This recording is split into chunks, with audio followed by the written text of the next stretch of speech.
This wasn't just another diplomatic meeting, it was a full-blown clash, one that left the world stunned. Trump and Zelensky, face-to-face in the White House, but instead of handshakes and smiles, it turned into a heated confrontation. Trump accused Zelensky of gambling with World War III. Zelensky fired back, refusing to bow to pressure. But this wasn't just a political fight. This one conversation could change the war, shake up international alliances, and even impact the global economy. Because history shows us one thing: when leaders disagree on war, the financial consequences hit everyone. So what really went down? And what does it mean for Ukraine, Russia, and your wallet? Let's break it down. On February 28th, 2025, the highly anticipated meeting between former U.S. President Donald Trump and Ukrainian President Volodymyr Zelensky took an unexpected turn. Instead of a diplomatic discussion about peace and aid, it turned into a verbal showdown, with both leaders refusing to back down. Why? Because Trump wants a peace deal, fast. He's tired of endless U.S. military spending, and he believes negotiation is the only solution. But Zelensky sees it differently. He's been in this war for years, and he doesn't trust Putin's peace promises. And in front of the cameras, Trump and Zelensky went head-to-head, exposing deep cracks in their alliance. Cracks that could have serious economic and geopolitical consequences.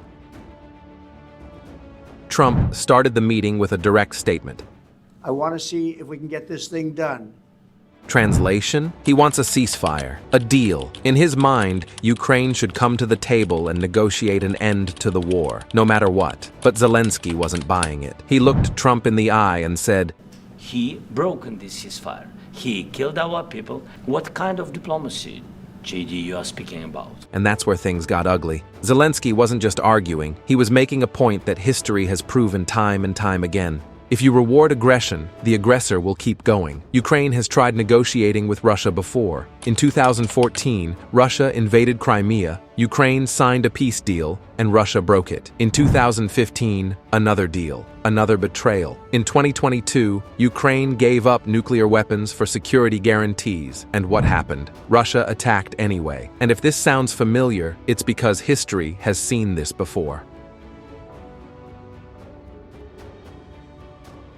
In 1938, British Prime Minister Neville Chamberlain struck a deal with Adolf Hitler. The idea? Give Hitler a piece of Czechoslovakia and he'll stop his expansion. Chamberlain celebrated the deal, believing it would bring peace in our time. Less than a year later, Hitler took the rest of Czechoslovakia and then invaded Poland, and World War II began. Zelensky knows this history well. He knows that if Ukraine gives Putin a victory now, it won't be the last demand. Russia will come back for more. That's why he refused to entertain Trump's peace deal, and that's why this meeting turned into a heated standoff, the gratitude argument, and Zelensky's fiery response. As the meeting escalated, Trump's Vice President J.D. Vance jumped in, and he put Zelensky on the spot. "You're not being grateful," Vance argued. He reminded Zelensky that the U.S. has sent over $175 billion in aid since the war began, more than any other country. And then he asked the question that made headlines. "Have you said thank you once?" Zelensky wasn't about to back down. He fired back with a warning. But you have nice ocean,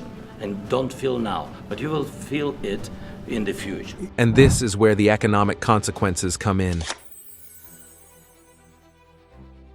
If U.S. support for Ukraine weakens, it won't just be a political issue, it will shake the world economy. Here's how. 1. Energy prices could surge. Russia still controls a large portion of Europe's energy supply. If Putin feels emboldened, he could restrict oil and gas exports, causing prices to spike worldwide. And when oil prices go up, everything gets more expensive. 2. Global trade disruptions. Ukraine is one of the world's largest grain exporters. If the war intensifies, food prices could rise globally, affecting everything from bread to animal feed. 3. China could move on Taiwan. If the West looks weak, China might take it as a green light to escalate tensions with Taiwan. And that could trigger a massive economic crisis. This isn't just about Ukraine, it's about global financial stability, and investors know it.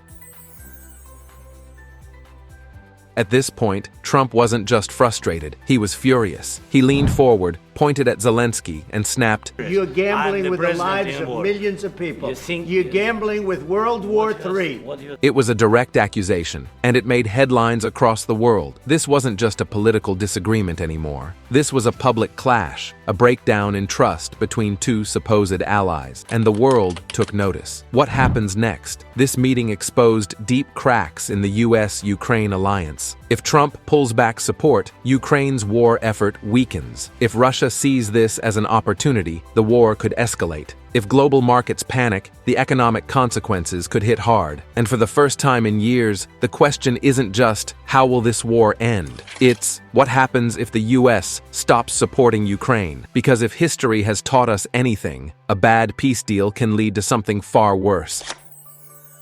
This wasn't just a diplomatic meeting, it was a turning point, a war of words that could change global politics and the economy forever. If you want to know what happens next, like and subscribe to stay tuned.